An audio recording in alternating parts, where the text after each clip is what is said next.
Welcome to Unlocked. I'm Dr. Joel Swakowski.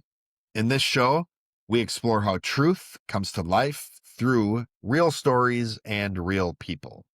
Today, I have my friend Jonathan Freeson once again. This is part 4 in his story.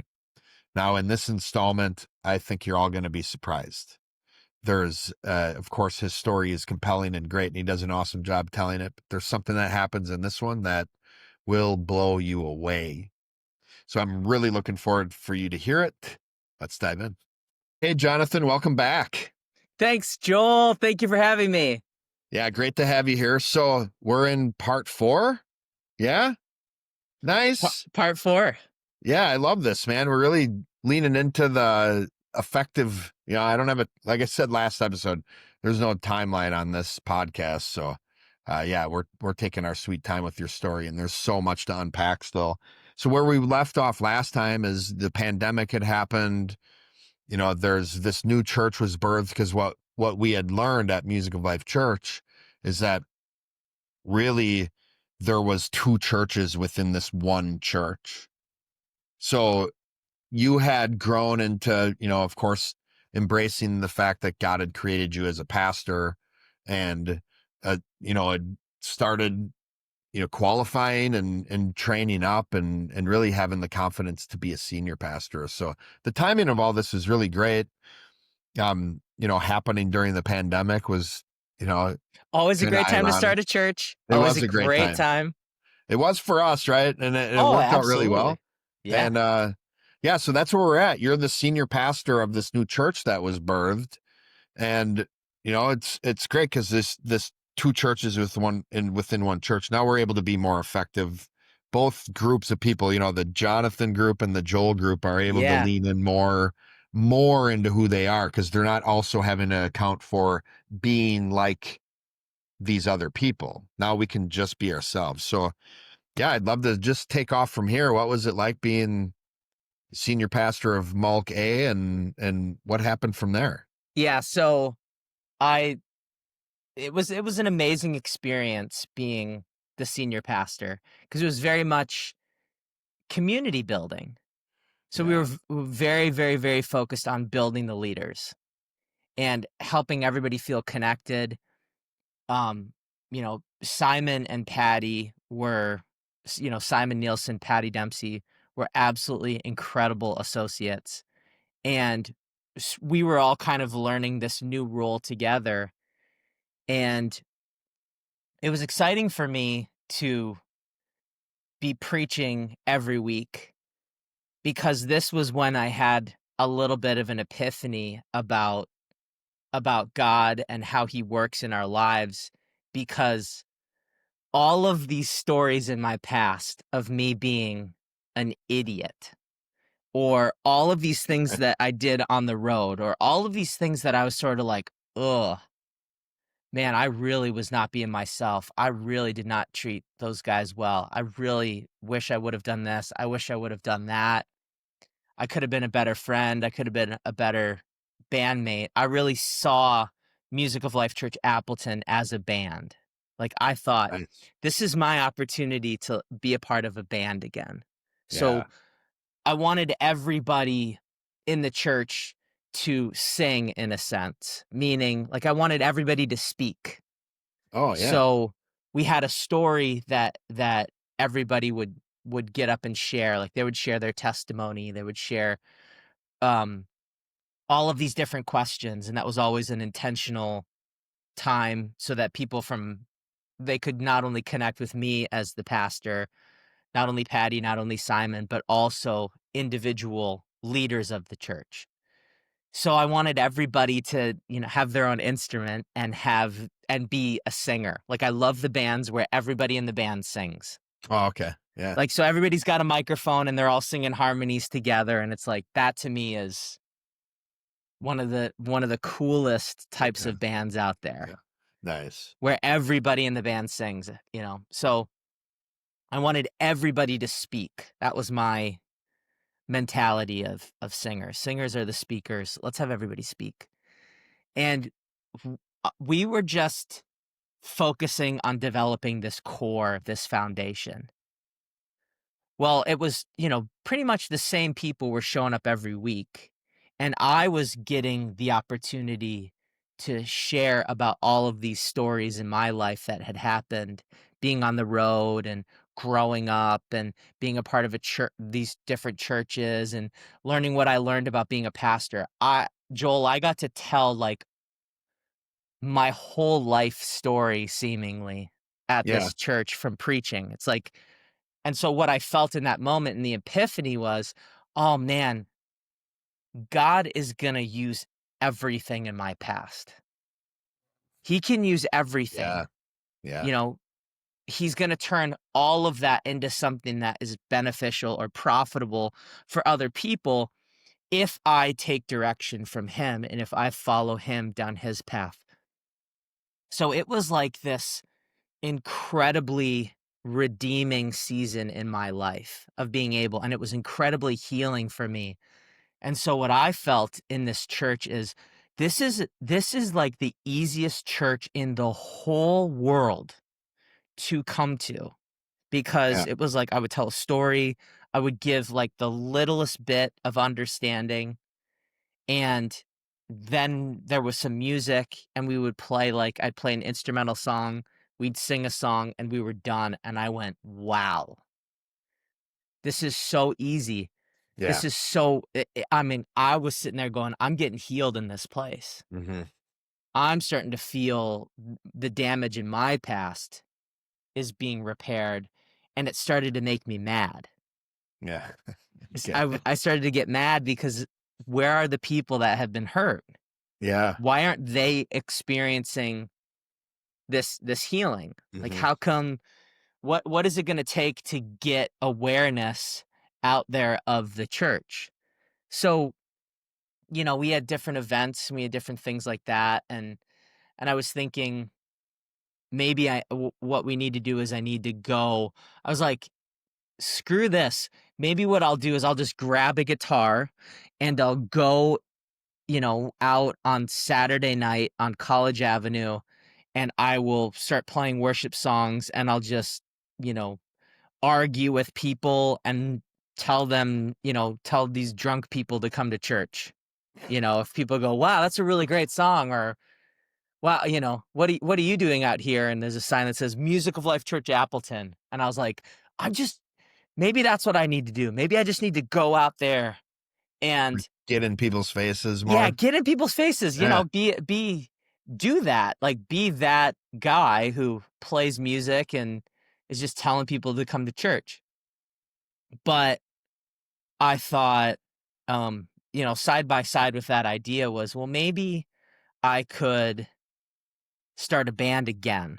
Maybe I could, like, write songs that aren't Christian songs or aren't worship songs, but still songs that are unique to me.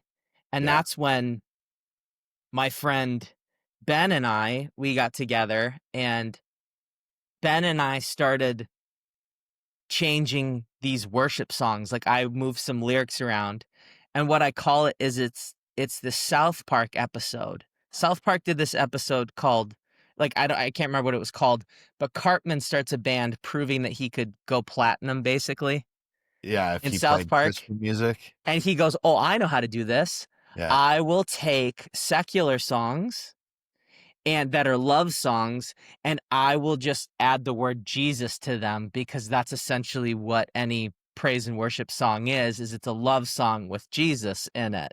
Yeah. Yeah. His band was called Faith Plus One. So what I did with the songs that I wrote for church is I said that I reverse Faith Plus One them.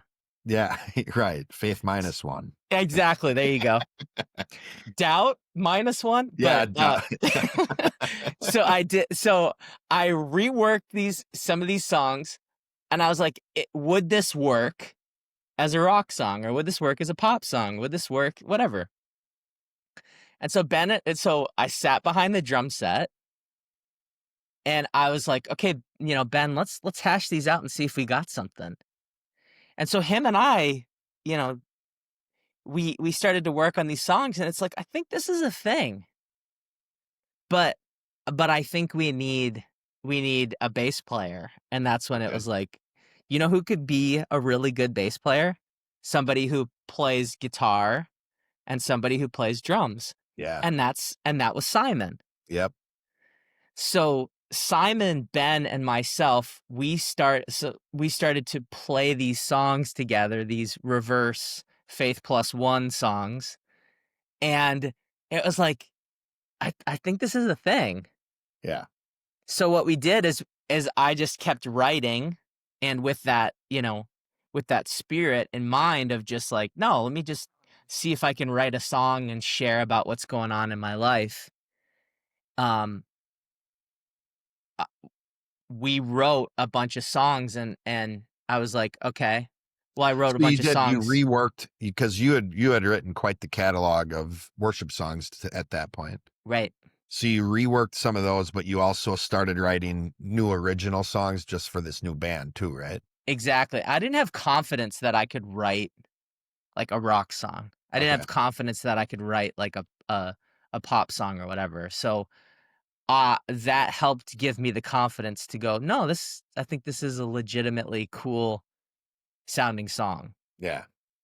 And a lot of the songs that were worship songs that were longing, like longing for God to move into your life, what it changed is a longing for answers or a longing for to get out of the depression or the state that you're in, which is something that I, absolutely can relate to as well. Yeah. So they became that, Yeah. and it was really cool. So I started to write these songs, and um so we got some shows and we started playing, and I called my band ADAMAH, which means, it means dirt, it means dust, and that was the title of the first worship EP that I put out was called ADAMAH. Right. And I was like, that would be a cool name for a band is ADAMAH.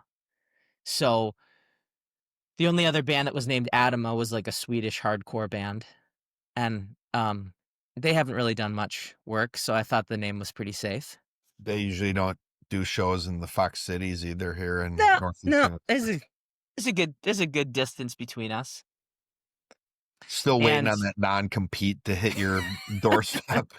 yeah, Swedish non-compete. Yeah. And so we started playing shows. And it was really, really fun. It was really freeing. Yeah. And the response that we were getting from people was like, what show is this? Like, I remember playing our second show in Green Bay, and the band that we opened for was like, "What? How this is your second show?" We're like, "Yeah, I mean, yeah, we've been playing together in church a little bit and stuff like that, but yeah, this is the first." And they're like, "Nah, Really well nah." polished. Yeah, it's just, Ben and I had been playing together for like at church for like 7 years at that point, or Yeah. 6 years, something like that. And then Simon and I had always been around each other, so we just had this incredible synergy. Yeah. And so I that was kind remember of, yeah, I go ahead. remember there's a show. So I brought Jack, my son, to one. He must have been 16 at the time, 15, 16. And like, hey, Jonathan has a show. I want you to come. It was actually, I think you were doing a release party at one of the places here in Appleton, like releasing one of your EPs. Yeah. And so I'm like, you got to come to this. And he's like, okay. Yeah.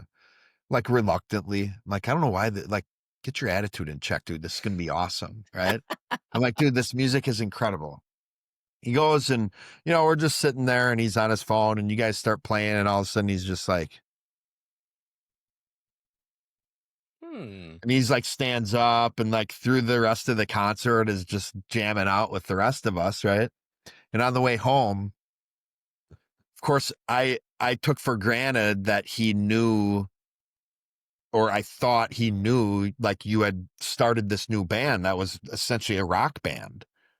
Like he thinks I'm dragging him to like A a worship worship night. concert? Yeah. Yeah.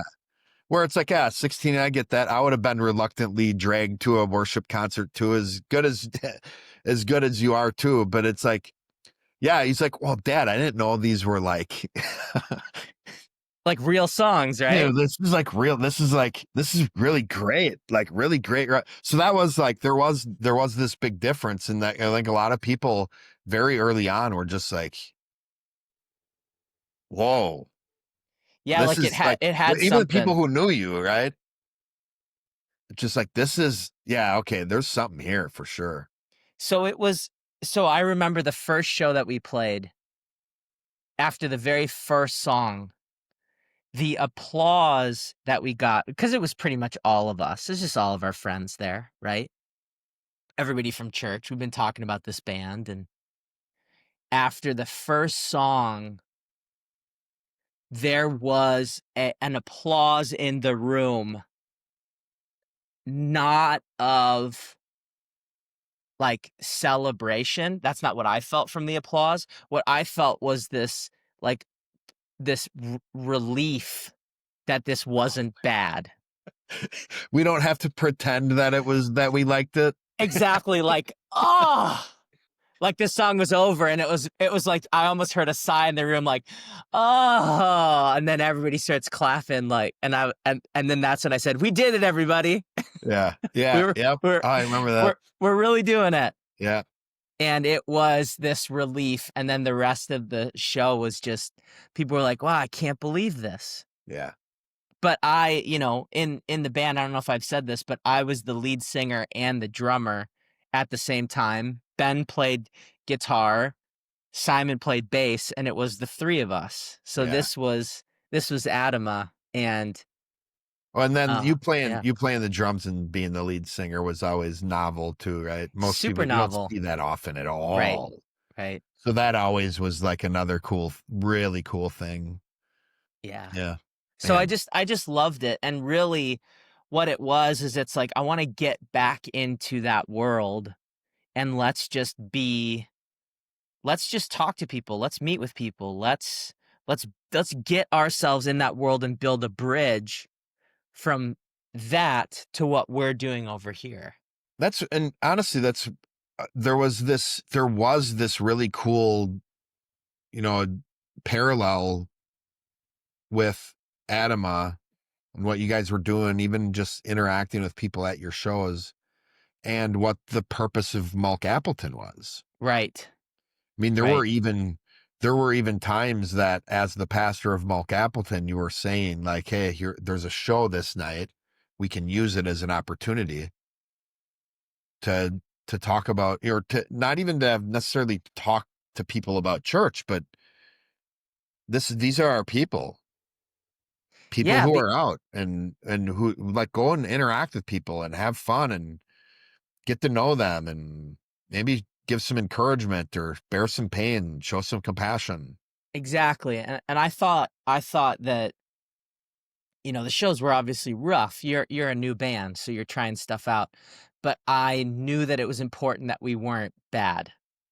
Right. We Yeah. like we need to be a good band Yeah. if we're gonna go out and tell people, "Hey, we are we met in church, and I'm the senior pastor of a church, and this bass player is the associate pastor, and this guy plays with me on the worship team, and we also have this band." It was just always like, "Okay, what?"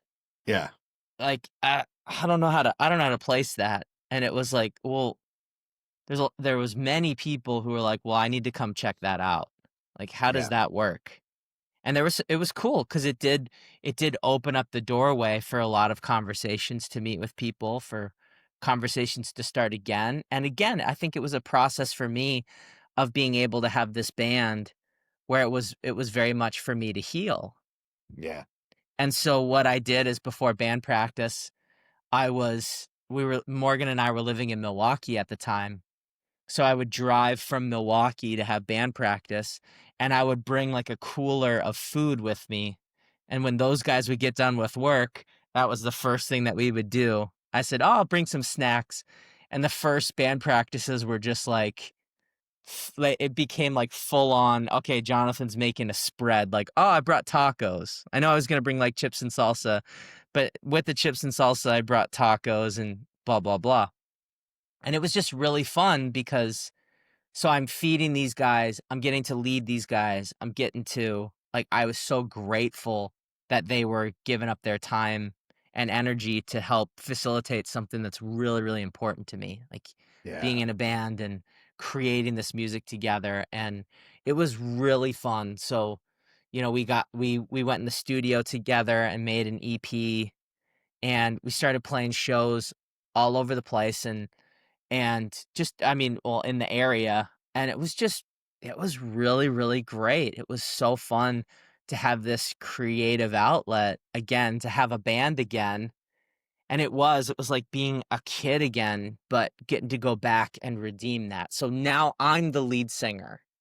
Right. Yeah. My band, I'm the Yeah. lead singer, not Uh-huh. just the drummer, so I would say that I am the nicest and most narcissistic person on in that's in the band. Okay. Simultaneously, Yeah. I am those 2 people, and so being able to facilitate that and being able to have that experience all together, it was amazing. Yeah. So, we're making these connections, the church is going on, and then meanwhile all of that is happening, we start, uh, making some connections overseas. Yeah. So what happened with that was, John started talking to a guy named Colin who lived over in Scotland, and, we just started to connect with everybody over there, and they kinda Flowcess had really helped them, Yeah. and people were having pretty incredible experiences, like, people were getting off of depression meds, bipolar medication, like, big drugs, alcoholics were stopping drinking, and we went over there, instead of going to Italy on Right. vacation. John, Laura, Morgan, and myself decide to go over to Scotland and meet this small community that's being built, Yeah. Yeah. and that was unreal. One of the things that blew my mind was to hear people talk about intangible drivers that Flossus talks about, like the uniqueness in a Scottish accent. Right. Right. And Yeah. I just remember going, "Oh my goodness, everybody is interesting." It's like Yeah. Yeah. everybody is so interesting to talk to. Everybody has this crazy accent. Yeah. Everybody has their own story, and there Uh-huh. was just big moves going on. So we Yeah. go over there and we go to Dundee, Scotland, Yeah. because really the people that are that are doing the coaching. The guy who was doing the coaching, the life changes that was going on, his name was Dean Wallace. Yeah. So Dean Wallace and Janine Wallace are, they have 4 kids, and they are a powerhouse of a couple, Yeah. They are. Yeah. right? So she's doing her thing with Brow Jam in the beauty industry. He's doing his thing with coaching, Yeah. and they are, like I say, that they're like famous Dundee people. Yeah. So we get connected with them, and we go over there, and we are in their kitchen, and what it feels like is it feels like the birth of rock and roll. That's what I said. It's like I Yeah. said to everybody, yeah, I said, Could you imagine what it would feel like to be a part of rock and roll happening for the first time?" Oh That man. you were at the ground floor, like, you were around when this revolution happened, I would and just hope that you I would have paid attention to it, Yeah, and right? been And I said, "Could aware. you" right? I said, "Could you imagine what that would have been like Mm. to be a part of that, to experience that new music, to know that something big is about to happen, that this music is gonna pop?" And everybody's, like, in the room, they're like, "Yeah, yeah, that would have been crazy," and I said, "Guess what? That's what's going on right now. Yeah. You guys are at the center of a revolution. Like, you guys are the truth that has transformed your life is like you can't really look it up on the internet. It's not a household name, Right. right? Yeah. Yeah. Flowcess is not heard of, No. but you guys are starting to have these incredible experiences. And, it was just absolutely unreal. So we go to Dundee, we go to Edinburgh, we go to Glasgow to meet Colin, and we have this just absolutely insane experience in Scotland getting to know them. And so what we start doing is we start helping them, like Dean has a heart for community. He wants to build a community, and what he calls it is he goes, "I wanna create this community called Powerhouse." Powerhouse. Yeah.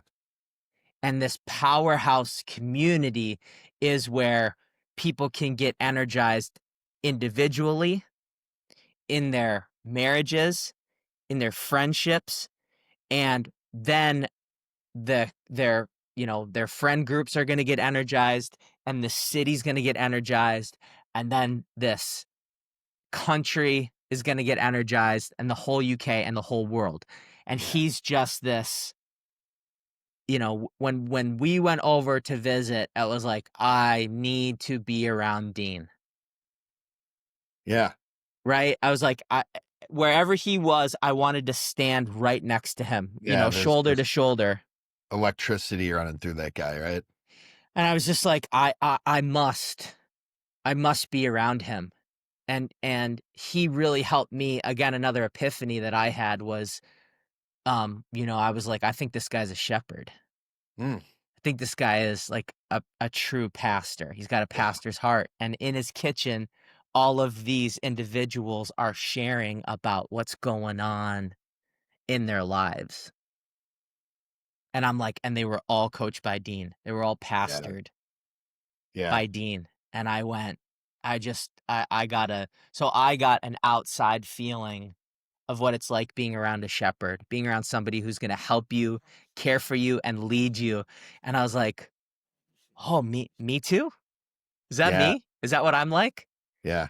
And so we came back and I just had all of this energy. It felt like it was another home. Leaving was almost like, like it was almost like I felt like I was leaving home. I couldn't put my finger on what that was. Like, I'm leaving this place, it feels like home, and I'm coming back to Wisconsin, and it's like, "Oh, man," it's almost like that place was starting to feel like home, but now we're coming back to this place. So, we just went right back to business, with the church, band, with everything that's happening, and we stay connected to build this powerhouse community, and Morgan and I end up going. I can't remember, she'll know the statistic, but it was something like we went 6 times in something like 9 months. Wow. Scotland, back and forth. Yeah. I think it was something like that.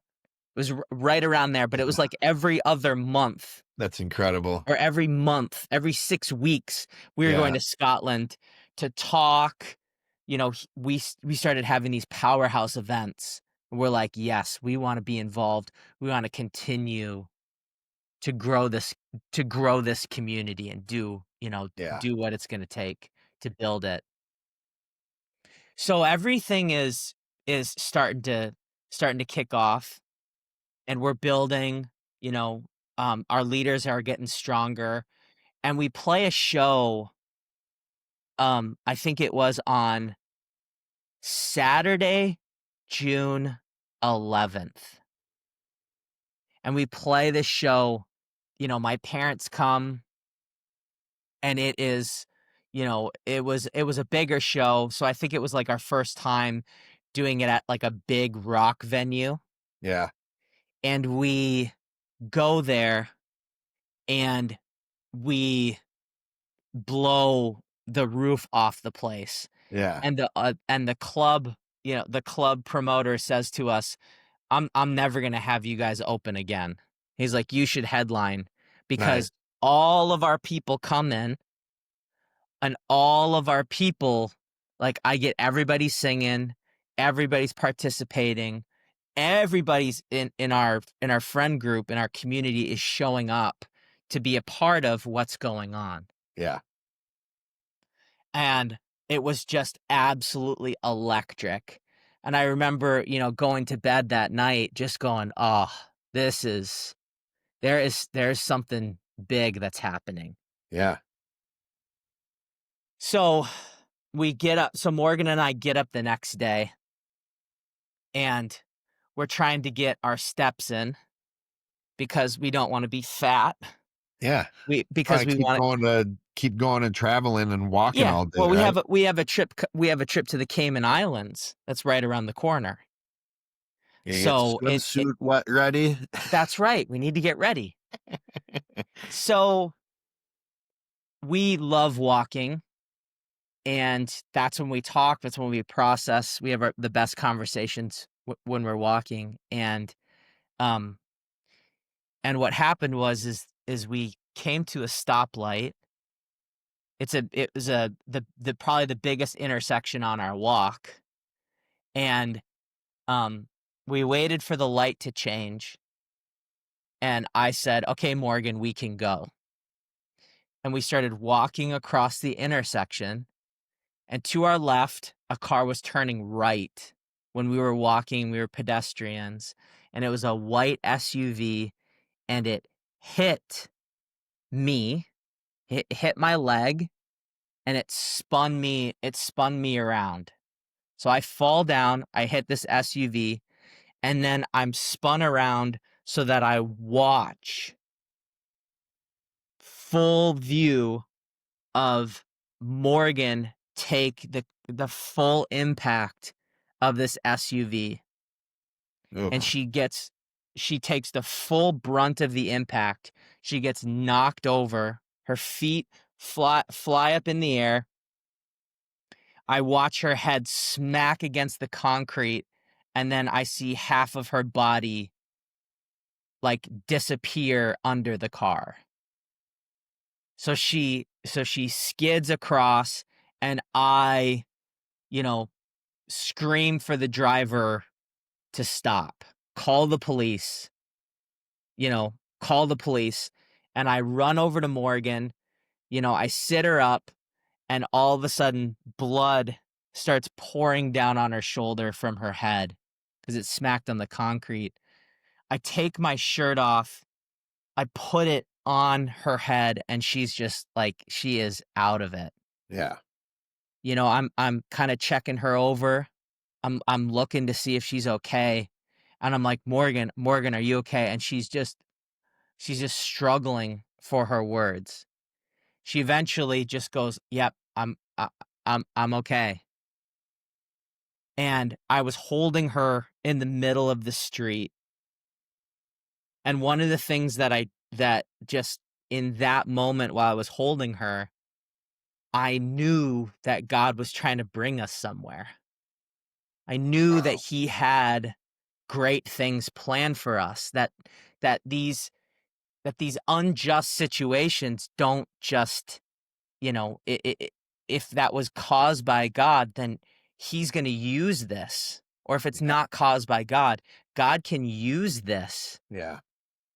to help us get to wherever he wants us to go. And I felt in that moment that he had such huge plans for us. So I remember holding her and just praying, speaking to her as she kind of came to, and just praying, and you know, the the paramedics came and they checked us all out, and everybody was really calm and really chill, and the more calm and the more chill that everybody was, the more angry I got because I'm like, "We gotta get her to the To a hospital. hospital." Right? I'm looking at Morgan's legs, and I'm seeing them swell up. I don't know if she's got, Like 2 broken internal stuff, legs. you have no idea, right? No idea. I have Or no how idea bad what's the going head on. injury is and Exactly. So, um, so we get into the ambulance, and we start going to the hospital, and Morgan's just kind of like she's she was the one on the road while she was sitting there that was correcting people on what the cross streets were. that we got hit because everybody was saying the wrong information, and Morgan's like, "We're here, you Yeah. know, we're these are the cross streets." So we get into the ambulance, and Morgan's laying there, and she finally starts crying, Yeah. and I'm like, "Are you okay? Are you okay?" And she starts coming to, and she goes, "I feel so bad for the driver Oh, who hit us." She's like, "What about the driver? What about the driver?" She's like, "Jonathan, they how are they gonna feel?" And I was just like, what a just woman. blown away by her character, and you know the overwhelming compassion that she had for the driver who hit her. Yeah. So it was incredibly compassionate, and blew me away. Uh I said, "What do you want to do?" And she said, let's wait to check out what's going on, and then we can call the parents." And I said, "Well, I'm going to call mine." And I grab her phone, I look, and I call mom with her phone, Yeah. and a strange southern voice picks up, and I Yeah. go, and she's like, "Hello?" And I was like, "Oh, this is weird. It must be muffled." Yeah. And I said, "Mom, Morgan and I just got hit by a car. We were walking, we were pedestrians. Pray for us." And the woman on the other line goes, "Oh my God, Jonathan." She's like, and I was like, "Oh, oh no. Sorry, Melissa. Thanks, Melissa." Yeah, And I say Morgan's to mom, right? yeah, so I called Morgan's mom because it was Morgan's phone. So then I called our parents, I called John and Laura, and I just got all of our parental figures to start Yeah. praying for us.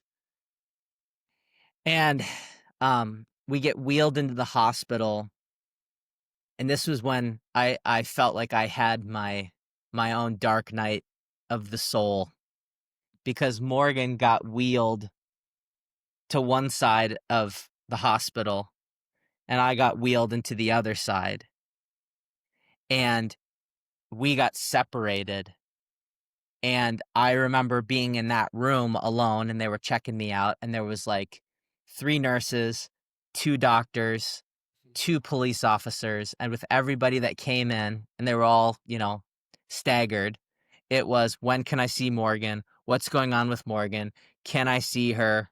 What's happening? What's going on? Where is she?" Um,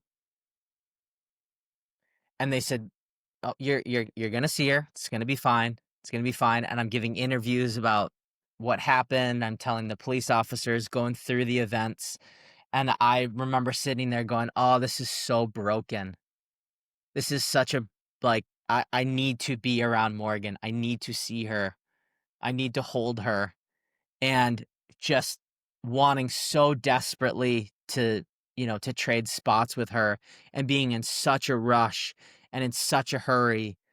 And I remember thinking, what I need to do in this moment is I need to handle this um in a way that I'm going to feel good about forever. I Yeah. know that the story of Job, where Job went wrong, is he justified himself and he didn't justify God. Right.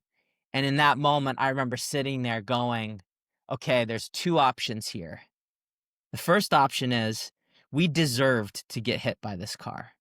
God facilitated it. We deserved it. We have done I've done some pretty horrible things in my life. And if God was executing judgment against me, if justice was being executed on me and Morgan in that moment, then we need to handle this well. Yeah. Because Take the if we punishment, handle it right? well, if I'm getting spanked, right? If I'm getting sent into this incredible timeout by Yeah. God, this punishment, if I'm getting grounded or whatever, then I need to handle this well, Yep. because I will be rewarded and I will have served my punishment. Yep. That did not settle me. No. What settled me was, I don't think Morgan and I deserve this. Morgan absolutely didn't deserve this. And if this is something that we didn't deserve, then God is going to use this to launch us. That this is going to be a moment that would be written down if this was in a story. Yeah. Yeah. That you would go, okay, this character knew all of these things about Job and what Job did. And this character had all of this understanding of himself, all of this understanding about justice, how God works, how God moves. And this and what I needed to do, or what this character needed to do, was to hold on tighter and closer to what he believed about God.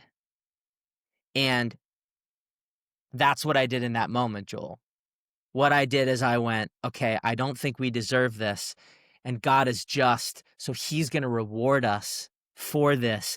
But we need to justify him Yeah. in this moment. We need to go, it's not his fault. And I remember tears just running down my eyes, sitting in that, hospital bed by myself, going, God, this is not your fault. Yeah. And I remember saying that to the all of the spiritual realm. This is not God's fault. He will be glorified in this. He deserves the praise. He is right and just. He is Amen. perfect. Yeah. And, he's the rock. All his ways, and I remember quoting that, all his ways are justice, a God of truth without iniquity, right and just is he. Amen. And I remember just clinging to that, going, God's going to make it right. God's going to make it right. And I just said, oh, God. And I remember just going, oh, I might be here for a really long time. Yeah. So I should just give up trying to see Morgan for right now. I just need to give it up. I need to surrender that. But I said, oh, God, if you could just bring like an angel, if an angel would appear and like comfort me Yeah. and help me and come alongside of me in this moment to help encourage me, like I would be so grateful. But even if that doesn't happen, it's not your fault. It's still Yeah. not your fault. Yeah. And I remember praying and closing my eyes, and then I opened and I saw a figure standing in the doorway. And remember, these are, COVID times. Yeah. So this figure is wearing a mask. Right. Yeah. And this figure has big blue bloodshot eyes, is like 5'4" and has blonde hair. Yeah. And I look over and I kind of squint. I look and I go, Jennifer? Yeah. And it was my sister. Yeah. And she goes, Jonathan, I'm here. Oh. And I said to her, and I said, you can hug me. And she's like, okay. so she comes up to me. I give her a hug, and I say to Jennifer, I need to see Morgan. Yeah. Yeah. And she's like, or she goes, are you okay? And I said, yep, I'm fine. But I need to see Morgan. Yeah. So Jennifer goes, okay, Yeah. beelines it out of there. A couple minutes later, a nurse walks in and says, you want to see Morgan? I was like, yep, I want to see Morgan. She goes, come follow me. Oh. So we walk into the room, and it's nobody's there. So it's just, it's just Jennifer and I. And then I see Morgan get wheeled in to the room, where we are. And she is comes in and is just beaming, Smiling. Real big. smiling, big smile on her face. And she goes, they gave me morphine. Jeez. Uh, And then I just, like almighty weeping. over Morgan, like, just saying, "I am so sorry this happened." She's comforting me, and she's just Yeah.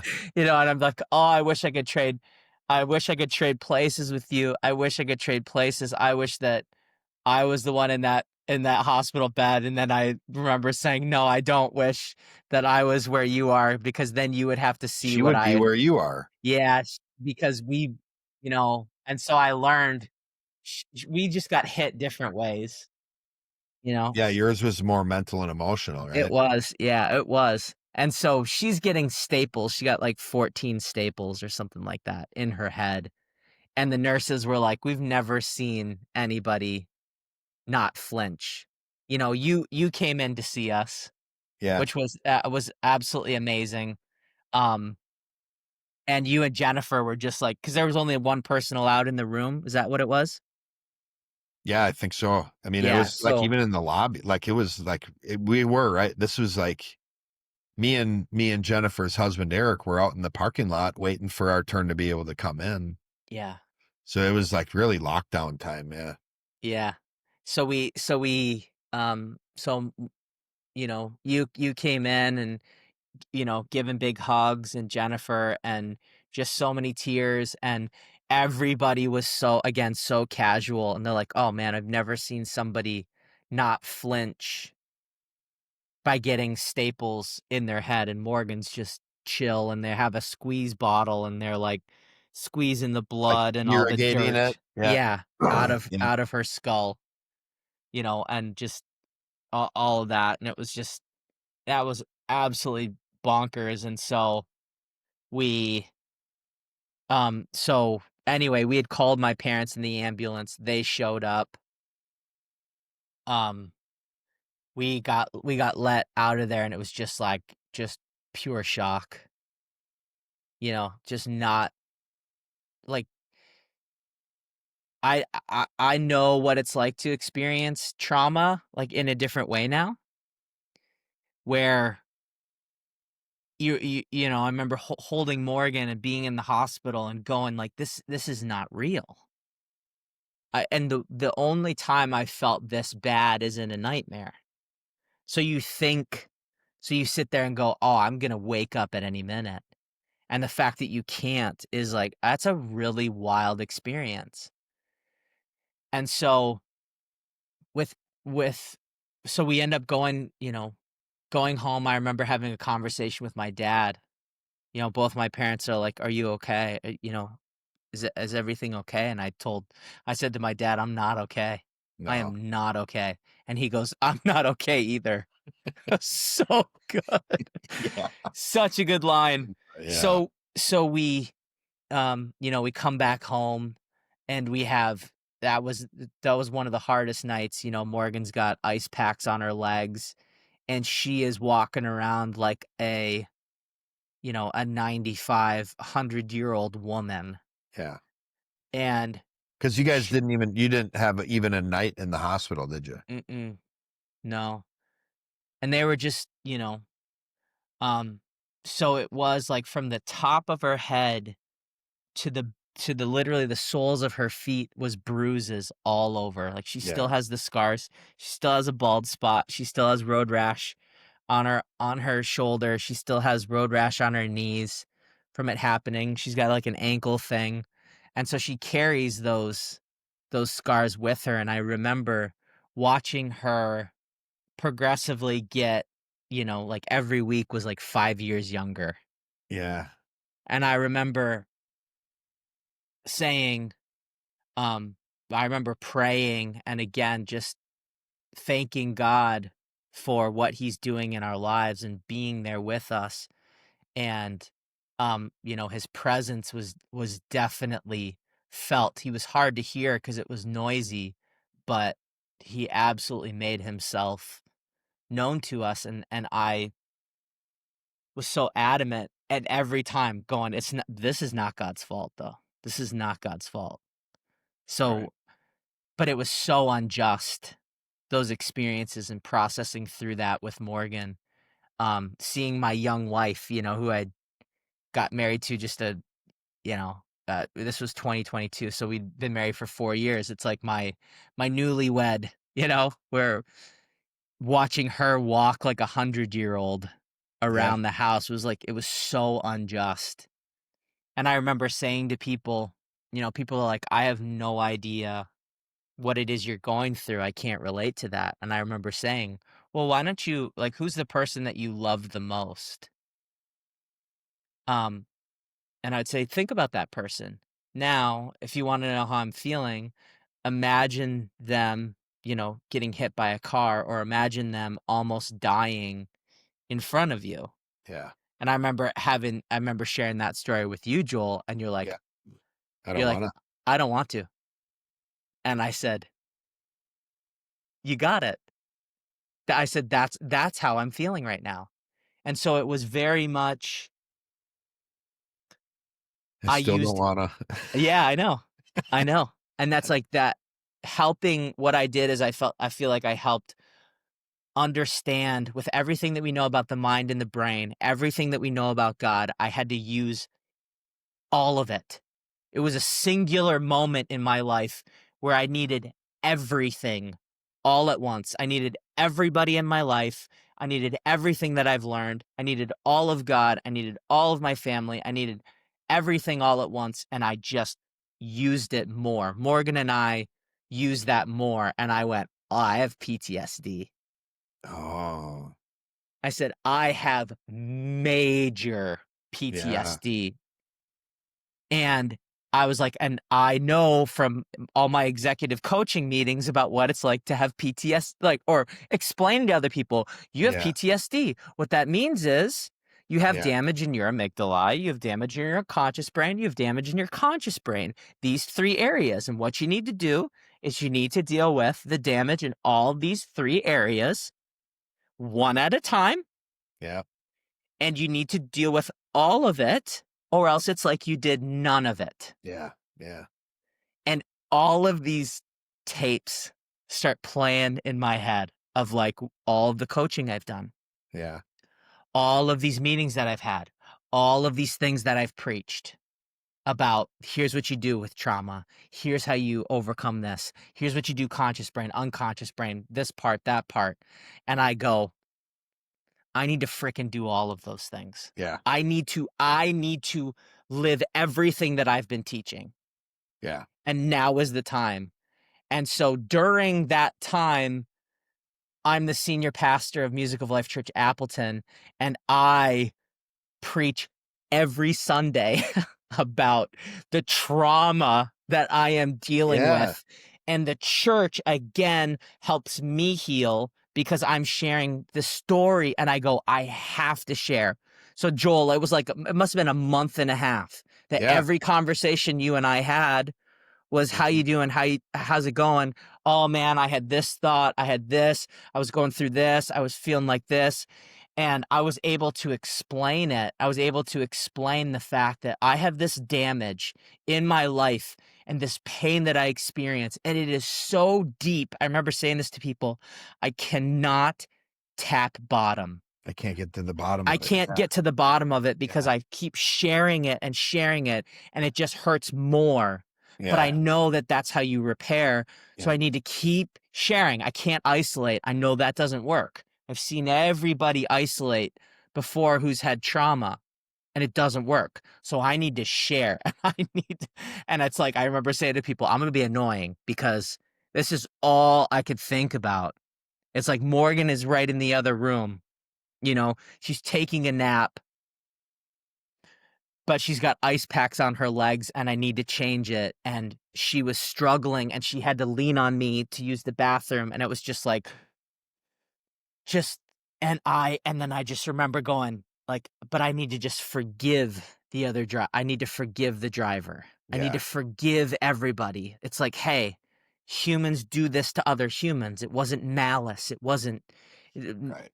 you know, it wasn't anybody's, it's not that it wasn't anybody's fault, but people need to take responsibility and it's not mine to equal out justice. Right. Right. So there was conversation and I just literally healed in front of the church and in front of everybody. like I said, a pastor should. Yeah. Yeah. Pastor should be the example to everybody, and everybody, experience that. And we as a church, I think we learned so much about how to deal with trauma and how to really go towards somebody when they're experiencing a traumatic situation, not to go away from somebody. You don't Right. go, "Oh, they've been through something traumatic, let's give them space." It's Right. like, they will tell you if they need space, but what you could do is you could do balloons, you could do the door check, you could do the phone calls, you could do the food, and we were making it rain with, like Uber Eats food. gift Yeah, cards. Uber Eats and Grubhub or whatever, like all of those things. We were just Yeah. like, "Oh, we are all set." We got a community of people that are absolutely rallying around us to help us support, and it just got better and better and better in our community, and we knew that we could help facilitate the church learning how to deal with other people's trauma in a way that's really great. And so Morgan and I got to really teach everybody, "Hey, this is what we need right now. You can just keep messaging and we'll tell you if we want you to stop. But Yeah. if we don't get back to you, write us." Err on the side of showing compassion and showing encouragement, on not inconveniencing someone. Right. He said, I'm going to be annoying. It's like, well, that was kind of the word we all needed too, is like, oh, I'm going to annoy you with my compassion. I'll let you Absolutely. tell me enough's enough. Because you're not in a position where you should be having to ask people for compassion. It's like No. it should just be shown to you. Right. Right. So we learned a lot in that season. And it was just, you know, Joel, that time for me was one of the most proud moments of my whole life, Yeah. was how I handled that season with Morgan. And um just how, like, it felt victorious to justify God through all of that. She was incredible. She didn't miss a day of work, by the way. So she was laying in bed with ice packs on her legs going to a work meeting. I was just like, Yeah. this It's woman, wild. this woman, she Yeah. is she is she's absolutely something else. So it caused me to really appreciate her. Um and I still have I still have PTSD. I still walk down the street and have flashes of, Morgan getting hit by a car, or what that would be like, or planning. So I'm not the same. I don't walk across the street the same way Hmm. as I used to. Um, but it has facilitated me helping a lot of people and leading a lot more people in trauma and leading them through that. And there's a lot of people that I explained what I went through, and they go, "Thank you for saying that.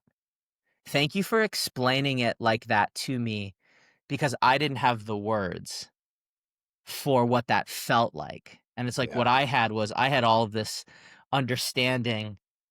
I have all these principles and all of these tools.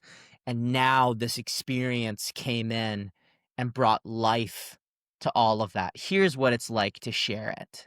When you have this pain, like I said, you have to tap bottom, and you need to share, and you will share all the way down until eventually you feel the hard pain and there's not more there. There's just, that's as bad as it gets. Being able to explain that to people, and being able to explain to people, the human body doesn't work when there's a cut or an infection or trauma in the body. The other cells don't go, "Whoa, we should give them space." The body overwhelms the Yeah. damage with attention. Yeah. And that's where it's like, we need to be the body. That's what it looks like to be a part of a body, is you overwhelm the other parts with love and support. So for everybody to learn that, I think we as a community absolutely leveled up. And During a yeah. time where you and Morgan were the ones needing the empathy, we're teaching our community how to show it to you, because there were people who needed to learn. Mhm. So we did all level up, and it was one of those incredible moments where a lot of us on the outside not only can appreciate how well you and Morgan handled this unjust thing happened to you, but how through it you were still looking out for all of us and trying to teach us the right way to handle stuff like this on the outside of it. Which is still there's been situations that have happened in our community and in communities that we're connected to where we've been able to help people with other traumatic events because of what you and Morgan taught us. So it's been pretty incredible. Holy smokes, man, Jonathan, thank you for sharing. Oh, yeah. Um, in a in an interview where it's seriously like there's so much momentum happening in the beginning. Like this is where I feel like what everybody's experiencing right now is there's all this momentum in your story. You and Morgan traveling, Music Life Church Appleton growing. You got this new band that's booming, and all of a sudden, bam, seemingly stopped in your tracks. But we know that's not the end of the story. So I'd love to pick up next time what happened after the accident, right? Because now this is what, a few years ago now. Yeah. And for those of you who don't know, I mean, they were let out of the hospital without even one night stay. So, and she's got scars. Do you have any scars? Because I know you got hit too. Not as Mm-mm. bad, but Nope. so you guys are all healed up now, but still carrying the memories on your bodies of what happened. Yeah, man. I mean, Morgan, they every single therapist, physical therapist that Morgan saw was like, "You what's going on with you?" It's like, "We can't believe that you were hit by a car." Like, how well you're healing and how well like, you took the full impact of an SUV traveling 25, 30 miles an hour, the full impact of it. It's like, it was miraculous. Yeah. And then the way the Morgan approached physical therapy was, again, our physical therapist was just like, "Whoa, what's going on?" And, like, "You are recovering so well." So, that was always encouraging. Yeah, a lot of that's just I can't help but think a lot of that's her mental and emotional state, the Oh, attitude she had, and just the thought process she has and the support she has, amazing. and so much of that goes into impacting our physical bodies too. So Mhm. this was incredible. Thank you for sharing, man. I've heard this story before. I don't know if I've heard it in as much detail, especially the accident itself. Mm, Thank you for getting vulnerable there.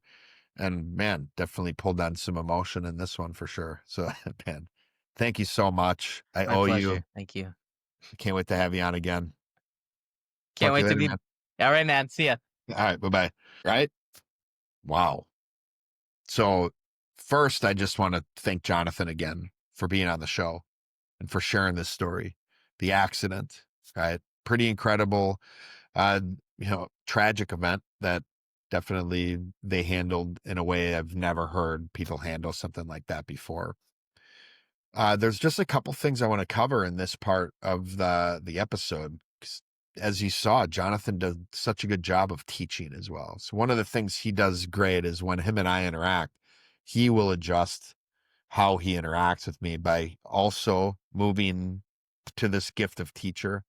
So you can see that when he talks about these parts of his story, whether it's justifying God or whether it's showing empathy to others. And what he does is he went that extra step and explained to you all how you can get better at doing those things yourselves. So it left me like he essentially did some of the work that I was gonna do, and now I'm just able to talk about a few other things that really struck a chord in me too while he was sharing. One is he talked early on about Music Life Church Appleton being in this state back in the time of his story, where it was a lot of community building. And there's one thing that I wanted to share that really has helped me simplify how do we build a community?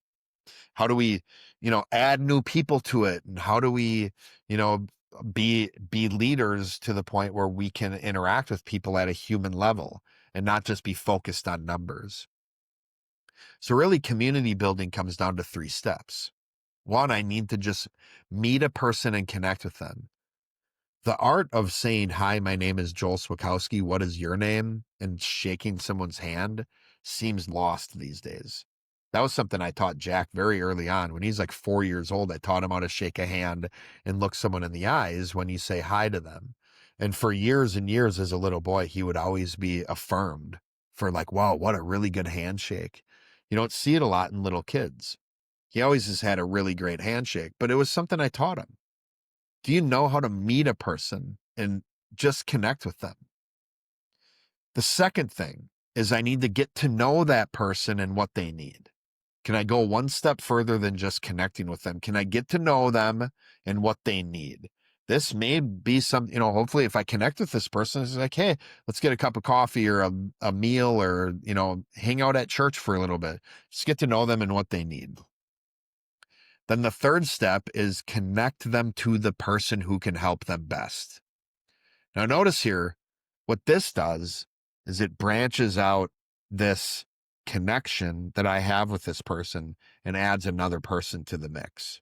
This is really the step that's going to start building this community, is starting with recognizing that the people that I meet and the people that I get to know well enough to know what they need may not need my help. I don't need to own all of my resources or own all of my contacts. Am I mature enough and do I have a high enough self-esteem to be able to say, you know what? You know who could help you best? Jonathan. You should talk to Jonathan. Or you know what? You know who could help you best? You want to understand the mind and the brain? Maybe you should talk to John. I don't have to be the person to directly help everybody that I meet and get to know. One of the best ways I can help people is setting them up with the person who is best suited to help them with whatever it is they need. So that's this little 3-step process we can all use to really start building our communities, regardless of what community you're in. Now, one of the things he talked about as well was forgiveness. I just want to touch on this. I know I have in previous episodes, but it was such a big key part of his story there with Morgan at the end.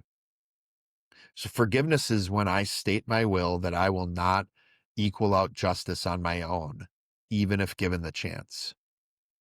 Now, what's great about this is it gives God, the just God that he is, access to that injustice so that he can handle it the right way, so that vengeance is equaled out by him. If I do it, I'm going to mess it up. Second, this actually is for my benefit. Allowing God to equal out the injustice is going to make sure it's done perfectly.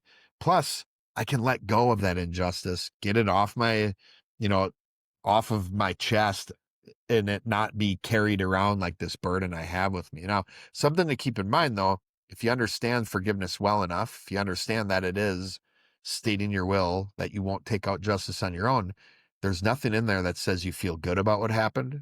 There's nothing in there that says it's okay what happened. There's nothing in there that says this person's getting away with anything. Just that I'm not going to equal it out. So I can still be upset at the person who hurt me and still forgive them. If I'm waiting to feel good about something before I forgive a person, I might be waiting forever. It may end up being too late. Now, finally, this is a tragic story that Jonathan shared that had this really great ending, and we'll continue to see his story pan out. But even this moment of the attitude and the lessons that Jonathan and Morgan learned from this accident, from being hit by a car, it's pretty incredible. And oftentimes what you see is when something tragic like that happens, or even something equally as inspirational, it can cause us to have this big jolt of energy to change the world, to make a bigger impact, right? Maybe you lose a loved one, and the loss of that life causes you to want to take up the mantle that they had and run forward and make a bigger impact. Or maybe seeing somebody else in your life succeed is causing you to be like, I want that too. I want to make a bigger impact. The key though is to recognize the impact that I want to make doesn't start, it isn't one step for me going from where I am today to changing the world. Maybe something has happened to you where you're like, I want to change the world. I want to make a huge impact. Great. I love that. I love that motivation. I love that energy. But how do we get there? You don't get there in one step by changing the world. It's very small steps and it's interactions. It's not just this one big fell swoop thing that I do. I'm not going to go from where I am here in my office to in front of 100,000 people in one step. So what do? I start with helping the people who are already in my life. I don't need to go and try to imagine how I can reach 1 million people. Why not just start with helping the people with what I have who are already in my sphere of influence? One interaction at a time, whether that's one person, 3 people, 20 people. If I take advantage of the interactions I have, the opportunities that are already in front of me, that'll help me continue to build this impact. And over time, that impact will continue to multiply and the opportunities I have will continue to multiply. But just start one step at a time, one interaction at a time. And the impact you want to make to the world, start with the people who are already in your life. How are you making an impact? What are you passionate about? Thank you for listening. This is Unlocked. I'm Dr. Joel Swakowski. You can find Jonathan Freese on Facebook, on Instagram. You can also go to flowsys.com. He talked a lot about Flowsys today. Go to musicoflifechurch.com if you want to check out resources there from the churches that him and I had pastored in the past. You can also go and check out Spotify to find his music. He's got worship music on there. You can just type in Jonathan Freese, spelled Fries. And you can also type in ADAMAH, ADAMAH, and you can find his rock and roll folk style music there. So go check out those resources. Enjoy the music. Thank you for listening. Keep seeking truth. Keep living it out. See you next time.